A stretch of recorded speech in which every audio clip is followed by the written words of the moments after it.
Assalamualaikum warahmatullahi wabarakatuh.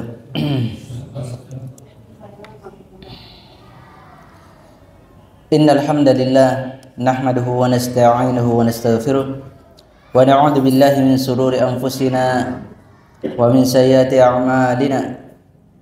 May yahdihillahu fala mudilla lahu wa may yudlil fala hadiya lahu.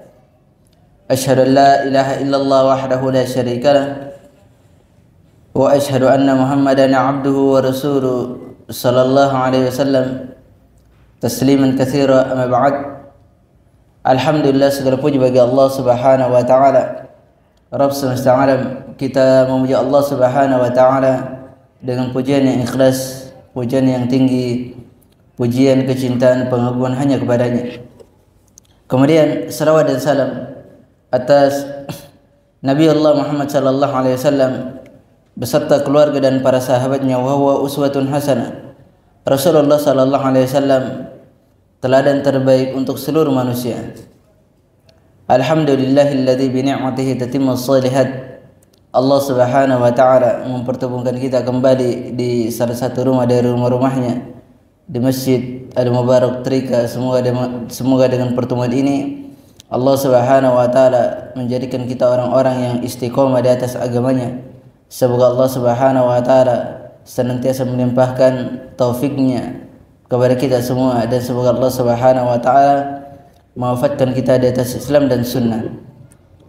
Bapak-bapak dan ibu-ibu sekalian yang berbahagia, pada kesempatan yang berbahagia ini kita melanjutkan kajian kita berkenaan dengan mujmal akidah ahli sunnah wal jamaah, yaitu keumuman tentang akidah Ahlus Sunnah wal Jamaah, akidah yang dibawa oleh Nabi sallallahu alaihi wasallam, yang mana akidah ini disebarkan oleh para sahabatnya, kemudian para tabi'in dan a'immatul arba dan imam yang empat.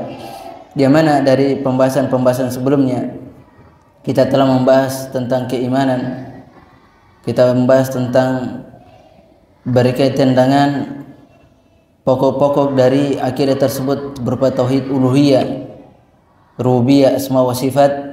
Dan pada kesempatan yang berbahagia ini kita masuk pada pembahasan yang kelima, yaitu tentang Al-Quran wal kalam. Dari kesimpulan apa yang kita akan terangkan, meskipun pada dasarnya ini adalah pembahasan yang berat, cuma nanti kita akan berikan poin-poin inti dari pembahasan kita ini, bahwasanya Al-Quranul Karim itu adalah kalamullah. Al-Quranul Karim itu adalah ucapan Allah Subhanahu wa taala, biharfin wa sautin, dengan huruf dan suara. Karena di sana ada kelompok-kelompok yang mengatakan Al-Quran itu bukan ucapan Allah Subhanahu wa taala. Al-Quran itu bukan ucapan Allah Subhanahu wa taala, namun Al-Quran itu kata mereka adalah makhluk. Dan ini adalah kekufuran. Dan sebab akidah seperti inilah yang para ulama ahlu sunnah dahulu itu banyak yang dipenggal, banyak yang mereka dibunuh oleh khalifah di zamannya. Di antaranya Imam Ahmad rahimahullah taala yang dipenjara sampai tiga generasi khalifah, yang mereka dipaksa untuk mengatakan Al-Quran itu makhluk, padahal Al-Quran itu adalah kalamullah. Bahkan sebagian para ulama, nanti kita akan terangkan, bukan sebagian, kebanyakan, bahkan sepakat para ulama Ahlus Sunnah wal Jamaah, 4 imam itu mengatakan Al-Quran kalamullah. Barang siapa yang mengatakan Al-Quran itu makhluk, fahuwa kafir. Dia kafir, keluar dari keislaman.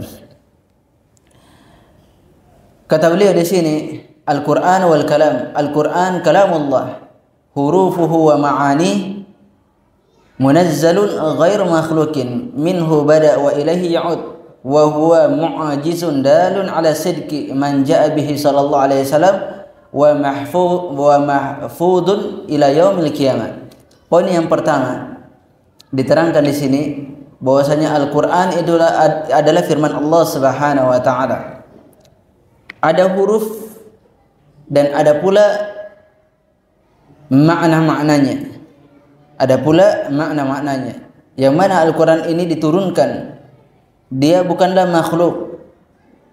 Al-Qur'an ini berasal dari Allah Subhanahu wa taala dan kembali kepada Allah Subhanahu wa taala. Wa huwa mu'jizun, dia adalah mukjizat yang menunjukkan atas kebenarannya orang-orang yang datang dengannya, yaitu sallallahu alaihi wasallam. Dia adalah mukjizat dari Nabi sallallahu alaihi wasallam, karena mukjizat di antara mukjizat yang paling besar yang Allah berikan kepada Nabi-Nya Muhammad sallallahu alaihi wasallam adalah Al-Qur'anul Karim. Itu adalah mukjizat yang paling besar di antara seluruh mukjizat. Meskipun mukjizat Nabi itu banyak, bisa membelah bulan, bisa mengeluarkan air dari tangannya, kemudian dia bisa berbicara, mendengar hewan, mendengar rintihan pohon, bisa mendengar orang yang diadab dalam kuburnya. Ini adalah sebagian mukjizat-mukjizat dari Nabi sallallahu alaihi wasallam. Dan begitu juga sunnah-sunnah yang hidup sampai saat sekarang ini, itu adalah di antara mukjizat yang besar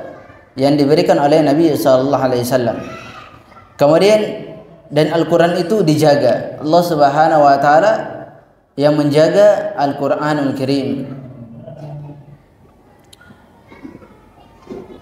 Kemudian kita akan terangkan sebentar.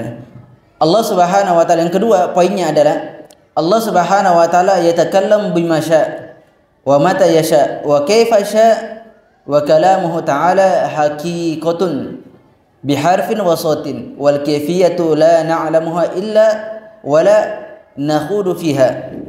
Jadi yang kedua adalah Allah Subhanahu wa taala itu berbicara sesuai dengan kehendak Allah Subhanahu wa taala, sesuai kehendak Allah Subhanahu wa taala, kapan dia inginkan dan bagaimanapun kehendak dia. Dan ucapan Allah Subhanahu wa taala itu adalah hakikat, bukan majaz, bukan pula hal-hal yang hanya sekadar makna saja, tidak, tapi memang hakikat. Sebagaimana Allah Subhanahu wa taala berbicara kepada Musa alaihi salam, wa kallamallahu Musa taklima. Allah Subhanahu wa taala berbicara sebenar-benarnya kepada Musa, memiliki huruf dan suara, ada suaranya. Begitu juga Nabi sallallahu alaihi wasallam berbicara kepada begitu juga Allah Subhanahu wa taala berbicara kepada Nabi sallallahu alaihi wasallam di Sidratul Muntaha. Dan begitu juga Allah Subhanahu wa taala berbicara kepada Nabi Ibrahim alaihi salam. Seperti itu. Ini yang diterangkan oleh para ulama.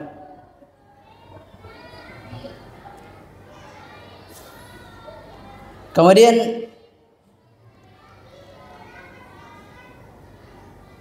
yang berikutnya ada al-qaul bi anna kalam Allah ma'nan nafsi aw anna al-Qur'an hikayatun aw ibaratun aw majazun aw fidun wa ma asbaha dhalalun wa zaigun wa qad yakunu kufran. Jadi di sini diterangkan bahwasanya pendapat yang mengatakan bahwasanya kalam Allah Subhanahu wa taala, ucapan Allah Subhanahu wa taala itu makna yang tersimpan di dalam jiwa. Ada suatu pendapat yang mengatakan bahwasanya firman Allah Subhanahu wa taala adalah makna yang tersimpan dalam jiwa, atau Al-Qur'an itu hanya sekadar cerita, hikayah, nukilan-nukilan, atau Al-Qur'an itu hanya sekadar ungkapan, atau dia hanya sekadar majaz, kiasan, atau hanya sekadar pancaran, atau semisal dari apa-apa yang mereka berpendapat seperti ini, maka ini ini merupakan pendapat yang menyimpang, dan ini terkadang dianggap kafir, kekufuran. Siapa saja mengatakan Al-Quran itu hanya sekadar ibarat, ungkapan, atau sekadar cerita, atau dia majaz, kiasan, atau hanya sekadar pancaran-pancaran saja, ini tidak benar. Bahwasanya Al-Quran itu adalah firman Allah Subhanahu wa taala, memiliki huruf dan itu bersuara. Firman Allah Subhanahu wa taala, ucapan Allah Subhanahu wa taala memiliki suara sebagaimana apa yang diterangkan oleh Nabi sallallahu alaihi wasallam, dan begitu juga apa yang diterangkan oleh para ulama. Kemudian yang keempat, man ankara syai'an minal Qur'an adda'a fihi an-naqs au ziyada au tahrif fa huwa kafir. Barang siapa yang mengingkari sedikit saja dari Al-Qur'an, bahkan diterangkan mengingkari satu huruf yang ada di dalam Al-Qur'anul Karim, siapa yang mengingkarinya atau dia mendakwakan bahwasanya di dalam Al-Qur'an itu kurang, ada kekurangan padanya, belum sempurna. Padahal Allah Subhanahu wa taala menyatakan Al-Qur'an itu telah sempurna, dalam sebagaimana agama itu telah sempurna dalam suratul Maidah. Itulah kesempurnaan dalam Al-Qur'an tersebut. Atau dia menambahkan sedikit saja apa yang ada dalam Al-Qur'anul Karim, atau dia menyimpang darinya, maka dia sungguh telah keluar dari agama. Dia sungguh telah kafir. Siapa yang mengurangi dari satu huruf atau menambahkan huruf-huruf dari apa yang ada dalam Al-Qur'anul Karim, maka dia telah keluar dari agama. Ini berhati-hati, karena Al-Qur'an ini sesuatu yang pasti, kalam Allah, disepakati. Tidak ada yang menyelisih dari apa yang ada dalam huruf-huruf di dalam Al-Qur'anul Karim. Kemudian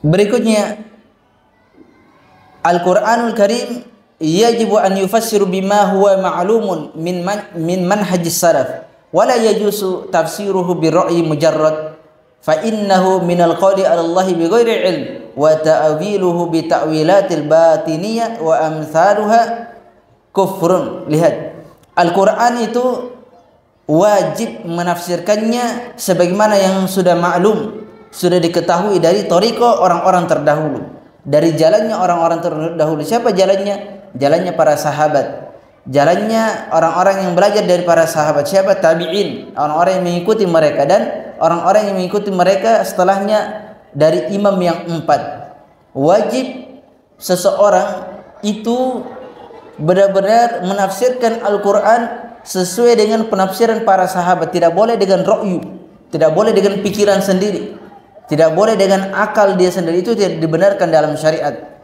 tapi harus penafsiran para sahabat. Kenapa harus dengan penafsiran para sahabat? Disebabkan Al-Quran ini turun di zaman mereka, dan mereka yang mengetahui sebab-sebab dari turunnya ayat tersebut dan apa penafsiran dari ayat-ayat itu yang mana telah diterangkan oleh Nabi sallallahu alaihi wasallam. Seperti itulah cara seseorang menafsirkan ayat. Namun bapak-bapak dan ibu-ibu sekalian, jika seseorang ingin mengasah daripada kemampuan dia, mengasah daripada pemahaman dia, daya tangkap dia, maka hendaknya dia membaca Al-Qur'anul Karim, kemudian dia melihat dari ayat itu, dia merenungkan, mentadaburi dari satu ayat tersebut, kemudian dia memahami apa yang hukum terkandung padanya. Setelah dia memaparkannya, dia menulis dari pemikiran dia, maka dia mencocoki, dia melihat dari tafsir-tafsir yang ada.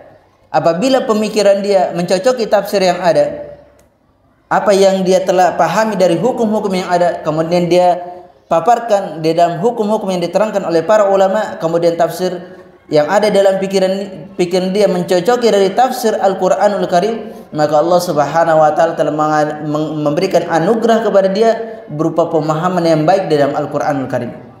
Seperti itu yang diterangkan oleh Syekh Ibnu Utsaimin rahimahullah taala.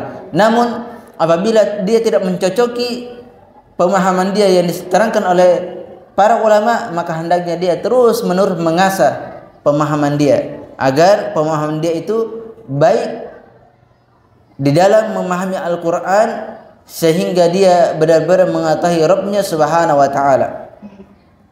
Kemudian maka sesungguhnya siapa saja fa innahu minal qawli Allah bighairi ilm, maka siapa saja yang menafsirkan Al-Quran, dan tidak boleh menafsir Al-Quran dengan pikiran sendiri. Siapa saja yang menafsirkannya dengan pikiran sendiri, maka dia telah berucap atas Allah Subhanahu wa taala tanpa ilmu. Siapakah yang paling melampaui batas? Yang mereka berbicara tentang Allah Subhanahu wa taala tanpa ilmu dan menakwilkan Al-Qur'an dengan takwilan yang batiniyah, dengan batin atau semisalnya, itu adalah kekufuran. Ini apa yang diterangkan oleh para ulama tentang Al-Qur'an kalamullah. Al-Qur'an itu adalah firman Allah Subhanahu wa taala. Yang mana jika seseorang ingin menandingi Al-Qur'an Karim, seandainya seluruh manusia dan jin itu sepakat dari awal sampai akhir, itu mereka tidak akan bisa menandingi satu huruf dari Al-Qur'anul Karim. Dia tidak akan bisa menandingi. Sebagaimana yang Allah Subhanahu wa taala firmankan dalam Al-Qur'anul Karim, kulla in istamatil ins wal jin ala an ya'tu bimithli hadzal Qur'an la ya'tuna bimithlihi walau kana ba'dhum li ba'din zahir. Kata Allah Subhanahu wa taala, sesungguhnya jika manusia dan jin itu berkumpul untuk membuat yang serupa dengan Al-Qur'anul Karim ini, mereka tidak akan mampu untuk membuat yang serupa dengannya. Meskipun mereka saling membantu bahu membahu untuk membuat semisal Al-Qur'anul Karim, mereka tidak akan pernah sanggup dan mampu untuk membuat yang semisalnya. Karena Al-Qur'an itu dari Allah Subhanahu wa taala, ucapan Allah, firman Allah benar-benar sempurna, tidak ada kekurangan padanya. Berbeda dengan manusia, berbeda dengan makhluk. Apabila mereka berucap, selalu ada kekurangan yang ada pada ucapan mereka. Tidak ada kesempurnaan pada ucapan makhluk, baik manusia ataupun jin. Bahkan sering sekali manusia itu berucap dengan ucapan kelalaian, ucapan dengan kedustaan, bahkan ucapan yang tidak bermanfaat, ucapan yang sia-sia. Itulah ucapan manusia. Kemudian di sini kita akan terangkan bahwasannya Al-Qur'an itu adalah kalam Allah, yang mana para empat imam ini memiliki ucapan. Orang-orang yang mengucapkan Al-Qur'an itu bukan firman Allah, bukan ucapan Allah Subhanahu wa taala, maka mereka keluar dari agama ini. Sebagaimana yang diterangkan oleh Imam Malik rahimahullah taala, yang ditulis di dalam kitab Ibnu Abdul Bar rahimahullah taala, kata Imam Malik, Al-Qur'anu kalamullah wa kalamullah minallah wa laysa bimakhluqin faman qala makhluqin yustatabu fa in taba wa illa qutil. Kata beliau, Al-Qur'an itu firman Allah Subhanahu wa taala, benar-benar dari Allah Subhanahu wa taala, bukanlah makhluk. Barang siapa yang mengatakan Al-Qur'an makhluk, maka dia akan dimintai taubat. Dia harus bertobat. Ini adalah hal-hal yang disepakati oleh para a'imah, para ulama, bahwasanya dari firman Allah Subhanahu wa taala yang mulia ini benar-benar Allah berbicara, memiliki huruf dan memiliki suara. Memiliki huruf dan memiliki suara, dan itu disepakati bahwasanya dia bukanlah makhluk, dia bukanlah makhluk. Begitu juga Imam Al-Bukhari rahimahullah ta'ala itu juga mengucapkan hal demikian. Jadi kesimpulan dari Al-Quran ini adalah firman Allah Subhanahu wa taala yang diturunkan oleh Rasul sallallahu alaihi wasallam, yang dibaca, yang mana siapa yang membacanya maka dia diberikan pahala. Satu huruf dia akan dilipat gandakan jadi 30 kebaikan. Siapa yang membaca satu huruf saja, maka siapa yang membaca Al-Quran ini lebih banyak, maka Allah Subhanahu wa taala lebih memberikan pahala yang lebih banyak untuknya. Kemudian kenapa para ulama itu menerangkan Al-Quran ini bukan makhluk, dia adalah firman Allah Subhanahu wa taala? Karena di sana ada kelompok-kelompok yang menyimpang, yang menyatakan Al-Quran itu adalah makhluk. Sebagaimana yang pertama adalah Mu'tazilah. ada kelompok namanya Mu'tazilah, yang mana pemimpinnya ini adalah Wasil ibn Atha. Dia adalah Wasil ibn Atha, ini adalah pendiri aliran Mu'tazilah, yang mana hidupnya dia itu pada tahun 80 Hijriah sampai 131 Hijriah. Tahun 80 Hijriah sampai 131 Hijriah. Ini sahabat masih ada. Tahun 80 Hijriah sampai 131 Hijriah. Yang dia berpemahaman bahwasanya Al-Quran itu makhluk, bukan kalam Allah Subhanahu wa taala. Bukan kalam Allah Subhanahu wa taala. Sebagaimana yang diterangkan oleh Bishr ibn Mu'tamir, seorang Mu'tazilah. Bishr ibn Mu'tamir itu mengatakan, nahnu la naqul innal Qur'an ghairu makhluk, bal naqulu innahu makhlukun haditsun wallahu khalaqa insya'a wa abda'ahu. Bishr ibn Mu'tamir, seorang Mu'tazilah, itu mengatakan, salah satu imam dari Mu'tazilah, dia mengatakan, kami tidak mengatakan bahwa asalnya Al-Quran itu bukan makhluk, melainkan kami mengatakan Al-Quran itu makhluk baru. Dia sesuatu yang baru. Allah Subhanahu wa taala menciptakannya, mengadakannya dan membuatnya. Na'udzubillah. Lihat pemikiran mereka. Pemikiran mereka itu mengatakan bahwasanya Al-Quran itu adalah makhluk, sesuatu yang baru. Maka subhat, mereka melemparkan sesuatu yang samar di tengah-tengah kaum muslimin. Apa sesuatu yang samar? Yaitu mereka mengatakan kalau Al-Quran itu ucapan Allah. Subhat mereka Subhat mereka itu dia melemparkan argumen yang sesat. Mereka mengatakan kalau seandainya Al-Quran itu firman Allah Subhanahu wa taala, memiliki huruf, ada suaranya, berarti serupa dengan makhluk. Iya kan? Makhluk berbicara ada suara, ada huruf, ada maknanya kan? Nah, inilah pemikiran mereka. Mereka itu jatuh di dalam memperumpamakan Allah Subhanahu wa taala dengan makhluknya. Padahal Allah Subhanahu wa taala mengatakan di dalam Al-Qur'anul Karim, laisa kamitslihi syai'. Laisa kamitslihi syai'. Allah Subhanahu wa taala tidak semisal dengan makhluknya. Meskipun Allah Subhanahu wa taala berbicara, tapi bicaranya Allah tidak seperti dengan makhluk. Meskipun ada suaranya, tapi suaranya itu berbeda. Apa yang semisal dengan makhluk. Seperti itu. Jadi inilah subhat mereka yang dia lemparkan kepada kaum muslimin, kalau firman Allah itu ucapan Allah Subhanahu wa taala itu bukan makhluk, berarti sama dengan apa? Dengan makhluk dong kalau seperti itu. Itu kan menurutmu. Tapi apa yang ada pada Allah Subhanahu wa taala itu tidak sama dengan makhluknya. Seperti Allah Subhanahu wa taala memiliki tangan. Allah Subhanahu wa taala memiliki tangan. Apakah sama dengan tangan makhluk? Ya tidak. Tentu tidak sama. Kalau ya ikhwah, ini kan banyak subhat, banyak hal-hal yang sama dilemparkan di tengah-tengah kaum muslimin, yang mereka itu menyerupakan Allah Subhanahu wa taala dengan makhluknya. Kita ambil satu contoh. Antara hewan dan manusia apakah sama? Tentunya tidak sama.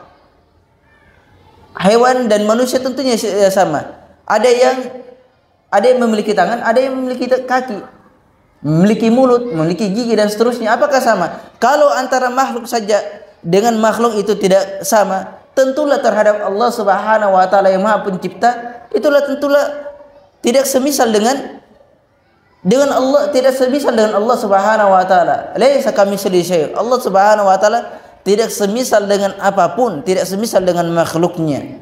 Seperti itu. Ini adalah subhat dari mereka. Kemudian begitu juga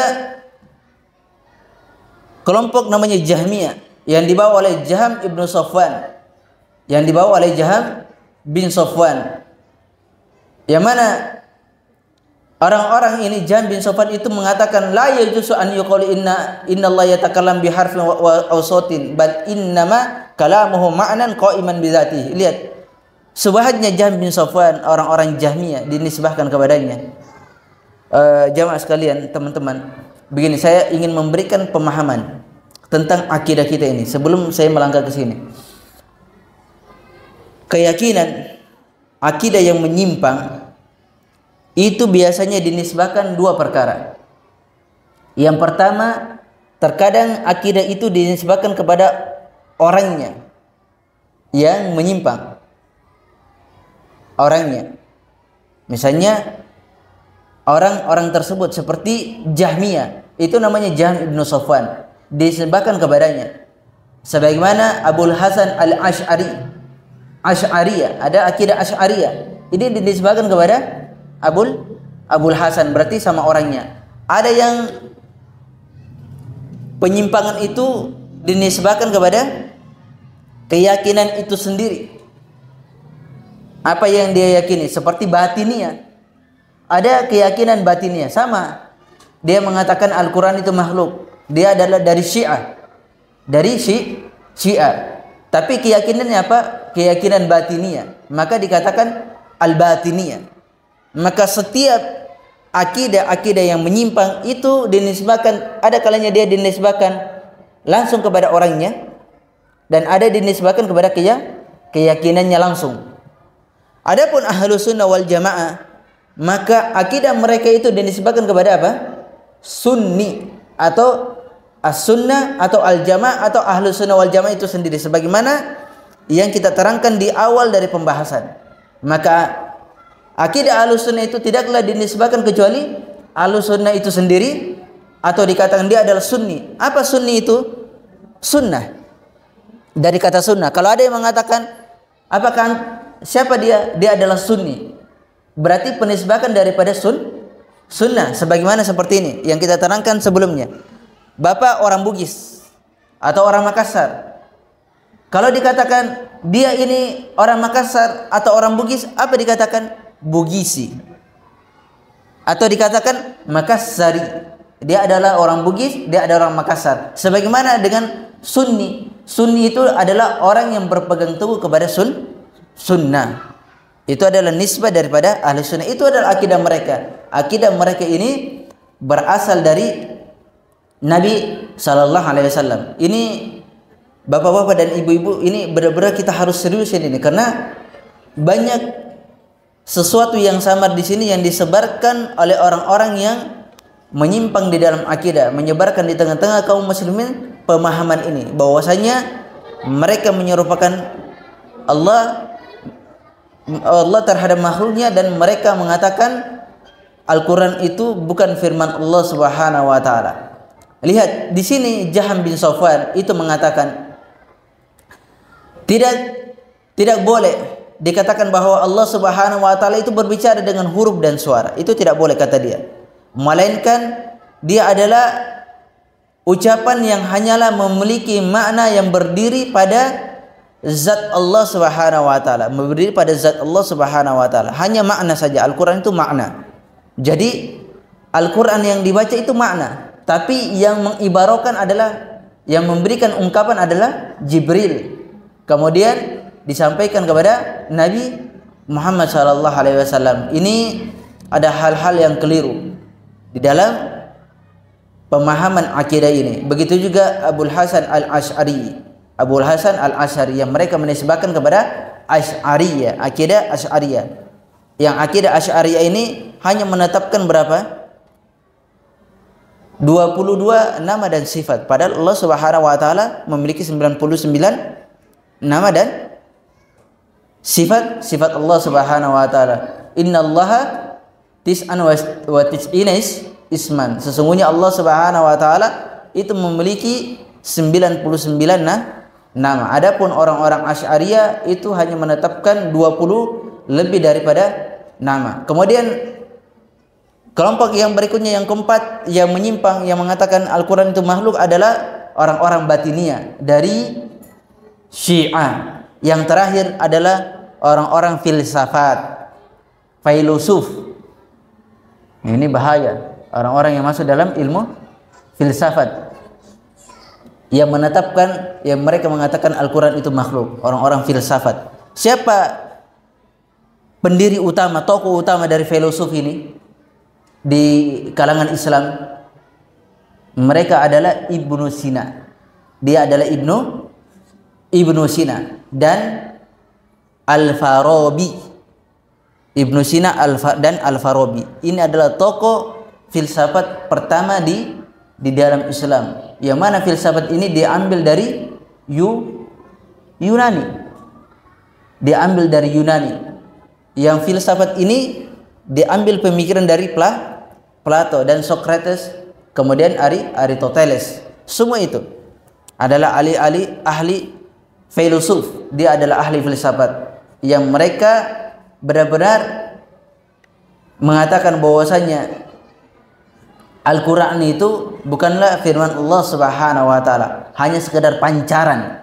Mereka mengatakan Al-Quran itu pancaran dari Allah Subhanahu wa taala. Ibnu Sina itu hidup di tahun 300 Hijriah sampai 400-an. Kemudian Al-Farabi itu hidup di tahun 260 Hijriah sampai 339 Hijriah. Jadi orang-orang yang memang di masa 200 dan 300-an, di masa 200-an dan 300-an. Adapun Abul Hasan Al-Asy'ari itu di tahun 260 Hijriah dan sampai 324 Hijriah. Itu sudah ada memang, padahal para imam-imam yang empat ada di masa itu. Maka imam-imam yang empat inilah dan orang-orang yang mengikutinya yang menepis seperti Malik, Imam Abu Hanifah, Ahmad, Imam Syafi'i, yang menepis bahwasanya Al-Quran itu bukan makhluk, akan tetapi dia adalah firman Allah Subhanahu wa taala. Jadi inilah akidah yang ditetapkan oleh para ulama tentang akidah Ahlus Sunnah wal Jamaah, tentang akidah ahli sunnah wal jamaah. Ya, silakan jamaah sekalian jika ada yang ingin ditanyakan. Alhamdulillah kita selesai dari kalam Allah. Insyaallah di pertemuan berikutnya ini agak berat. Pernah kita singgung, yaitu tentang qadar. Ternyata dimasukkan di sini tentang al-qadar, tentang takdir. Wallahu taala alam. Ya, silakan.